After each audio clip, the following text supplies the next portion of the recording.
56 দিনের মাথায় চার্জশিট তো পেশ করা হয়েছে, কিন্তু হিন্দুরা কি আদৌ নিরাপদ রয়েছে?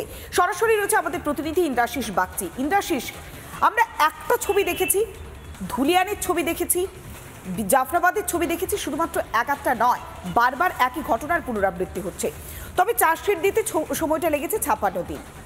আদৌ কি হিন্দুরা সুরক্ষিত?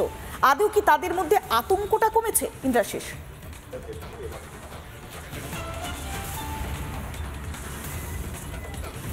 দেখো যে ঘটনা ঘটেছে শামশেরগঞ্জের লাগাতার যে ছবি আমরা রিপাবলিক বাংলায় গোটা দেশ দেখেছে, তারপরে এখনো পর্যন্ত কিন্তু হিন্দুদের মধ্যে থেকে সেই আতঙ্কটা যেন কোথাও একটা এখনো চাপা রয়েছে। অন্তত শামশেরগঞ্জে গেলে সেই ছবিটাই কিন্তু একেবারেই প্রকাশ্যে আসছে। 56 দিনের মাথায় যে 13 জনের নামে চার্জশিট জমা দেওয়া হয়েছে, তাদের বিরুদ্ধে কি কি পদক্ষেপ নেওয়া হয় সেই দিকে যেরকম নজর রয়েছে, পাশাপাশি হিন্দুদের যে নিরাপত্তা সেটাও কিন্তু সুনিশ্চিত করার দাবি ক্রমশই জোরালো হচ্ছে। এই মুহূর্তে আমাদের সঙ্গে রয়েছেন বিজেপি নেতা লালটু দাস। বলছি যে 56 দিনের মাথায় 13 জনের নামে চার্জশিট দেওয়া হচ্ছে, শামশেরগঞ্জের জাফরাবাদ যেভাবে উত্তপ্ত হয়েছে লাগাতার, হিন্দুদেরকে আপনারা আদৌ সুরক্ষা দিতে পারবেন? দেখুন, আমরা বারবার বলছি যে বেদবোনা থেকে ধুলিয়ান এবং জাফরাবাদের যে ঘটনা, নজিরবিহীন ঘটনা, ওটা দেশ এখানে দেখছে। তারপরেও দাঁড়িয়ে আজকে 56 দিনের মাথায় 13 জনকে চার্জশিট দেওয়ার যে গল্প শোনানো হচ্ছে, প্রকৃত লোককে আড়াল করা ছাড়া মুখ্যমন্ত্রীর কোনো কাজ নেই। ভোট ব্যাংকে ধস নেমে যাওয়া বলে প্রকৃত লোককে বাদ দিয়ে দেওয়া হচ্ছে। আজকে এরকম ঘটনা, নজিরবিহীন ঘটনা আজকে দেখতে পাচ্ছেন। আজকে একের পর এক ঘটনা ঘটছে। আজকে যে ঘটনা ঘটছে, ওখানে হিন্দুরা আজকে অসহায় অবস্থায় দাঁড়িয়ে আছে। ওখানে চন্দন দাস এবং হরগোবিন্দ দাসকে পিটিয়ে মেরে দেওয়া হয়েছে। আজকে হিন্দুদের বাড়ি ঘর লুটপাট হয়েছে, আমরা নিজে দেখেছি, দোকানপাট লুটপাট হয়েছে।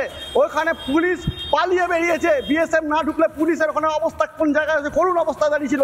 তারপরেও আজকে চার্জশিটে প্রকৃত লোককে বঞ্চিত করা, প্রকৃত লোককে সরিয়ে দেওয়ার জন্য আজকে ভোট ব্যাংকে ধস নামবে বলে আজকে মুখ্যমন্ত্রী এই চার্জশিটের নামে আজকে প্রহসনে পরিণত করছে। গোটা বাংলার মানুষ দেখছে কোন জায়গায় দাঁড়িয়ে আছে গোটা মুর্শিদাবাদ জেলা।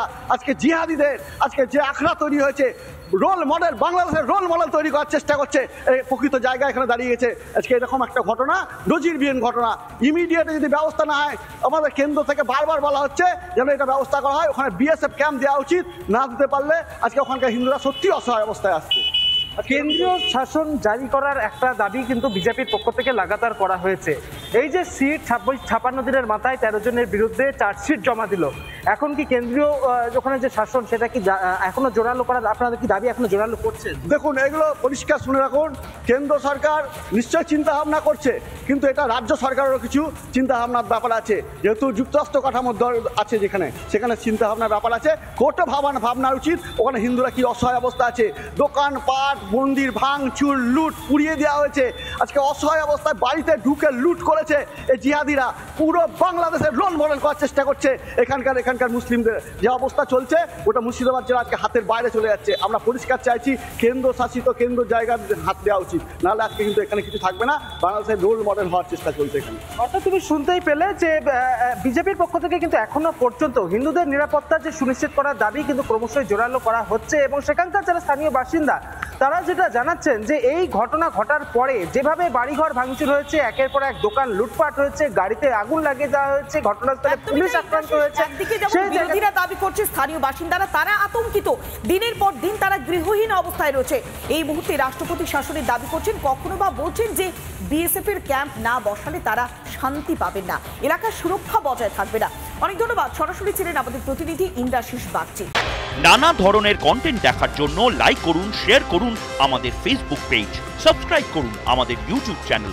পাশাপাশি অন্যান্য ব্রেকিং নিউজের জন্য অবশ্যই চোখ রাখুন রিপাবলিক বাংলায়।